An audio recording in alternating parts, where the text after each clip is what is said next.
ہمارے اوپر ان کا یہ اعتراض ہے کہ ان کو انڈیا پیسے دیتا ہے فارن فنڈنگ کے تو اسی اپنے کھولوں سے صحیح ہے کوئی ہمارے اوپر انہیں یہ اعتراض ہے کہ ان کو دھرنے میں فجر کے بعد کاجو کون دیتا ہے بادام کون دیتا اور نہ تم تے نہ دینے میں یہ نہیں لگتا تے جڑے کھا رہے انہوں تو کیوں سڑتے ہو زبان امیر المجاہدین پوچھتے ہو کون دیتا ہے دینے کو منہ اپنے نال کھڑے ہو جانا تے شکوہ ان کی شکایت نہیں مسئلے سارے حال ہو جانے حضرت عبدالستار خان یاسر علیہ رحمت سے پوچھا کہ حضور اتنی مار کھاتی تریپن دی تحریک کے اندر 10,000 سڑے لاہور دے نوجوان شہید ہوئے مسئلہ کیوں نہیں حال ہویا فرمایا مسئلہ کیوں حال ہو رہا جڑے لوگ رات کو 9:30 تک نینا کرتے سے وہ صبح کسی اور دن آ جا کے بیٹھے ہوتے سے پھر کے گلی گلی تباہ ٹھوکریں سب کی کھائے کیوں دل کو جو عقل تیرے خدا پھر بندہ بابے کو چھوڑ کر جانے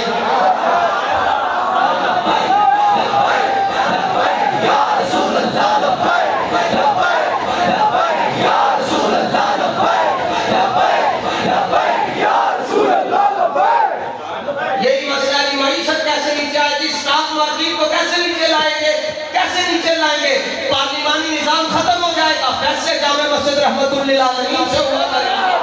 اور یہ کوئی فیصلہ ہونا ہے بلاؤ جی سارے جڑے معیشت کو بہتر جان دیں امیر محترم حافظ صاحب حسین رضوی صاحب نے کہنا ہے وقت نہیں ہے میرے پاس اور بھی کام کرنا ہے صبح تو پہلے ڈالر تھلے آنا چاہیے اللہ اب کوئی چوں کرے گا تو پھر استادوں کا ڈنڈا بھی اتھے موجود ہے آسانہ ہو تو قارئ کریمی ہے بے بنیاد یہ سارے کامیں جو جانے دیں انشاءاللہ تسی بس اسلام دے نال کھڑے ہو رہے ہیں تحریک لبیک یا رسول اللہ کے لیے ہمارا سب کچھ حاضر ہے اور دو ہی باتیں نہیں کپڑے دے بھی دو ہی پہلو ہیں جی ابھی ایکسپریس نیوز والوں نے سوال کیا جی ان کا جی ہم نے انٹرویو لینا ہے میں نے کہا وہ بڑے موجود ہیں ہمارے ان سے کہنے لگے بھی تو ہتھے چڑھے تو تو جواب دے کہتے جی ایک معاملہ کیسے ہوگا جی یہ بھی دوسری پارٹیوں کی طرح ہے وہ روسی سیاست چلے گی میں نے کہا یہ وہ روسی سیاست نہیں ہے ہمارے امیر محترم حضرت قبلہ حافظ صاحب حسین رضوی صاحب نے خود کے نہیں کہا میں امیر بنوں گا بڑے بڑے سادات اور علماء نے کہا جنہوں نے بڑیاں نے مارا کھا دیا اور جنہوں نے پتر نے مارا کھا دیا اور حضور کی امت کی قیادت بھی کوئی سنبھال رہے ہیں اور ویسے بھی اس تحریک کو نقصان کوئی نہیں پہنچا سکتا کیونکہ مسئلہ یہ ہے کہ کپڑے سے بھی دو پہلو ہیں کہ تحریک لبیک یا رسول اللہ سے بھی دو پہلو ہیں ایک حضرت امیر المجاہدین کے ہاتھ کے دوسرا جناب خاتم النبیین کے ہاتھ کے اندر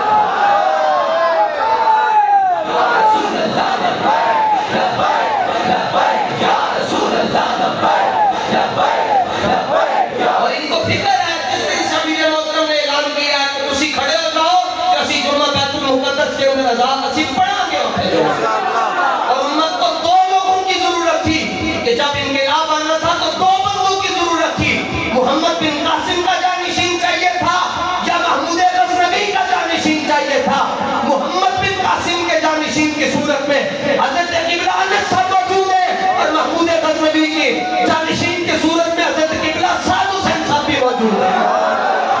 اور آنے ہی نہ اسلام دے نظام میں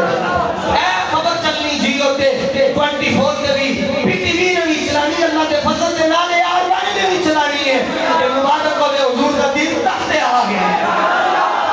کہتے خالی جذبات سے بات نہیں بنتی میں نے کہا بھائی نعرہ ہائے دلیرہ سے بن گونجتے نعرہ ہائے دلیرہ سے کہتے تھے میں کالج میں پار کرن دیں گے ڈاکٹر صاحب نے کہا تسی بچے رکھتے ہو لاہور تاجے پیو دا نہیں ہے لاہور ساڑا ہے اور ہم نے پھر وزیر اعظم پہنچے اور پوری شان و شوکت کے ساتھ پہنچے کیونکہ مستند رسے صرف وہی مانے گئے دن سے ہو کر تیرے دیوانے گئے لوٹ آئے جتنے لوٹے گئے تاب منزل صرف دیوانے گئے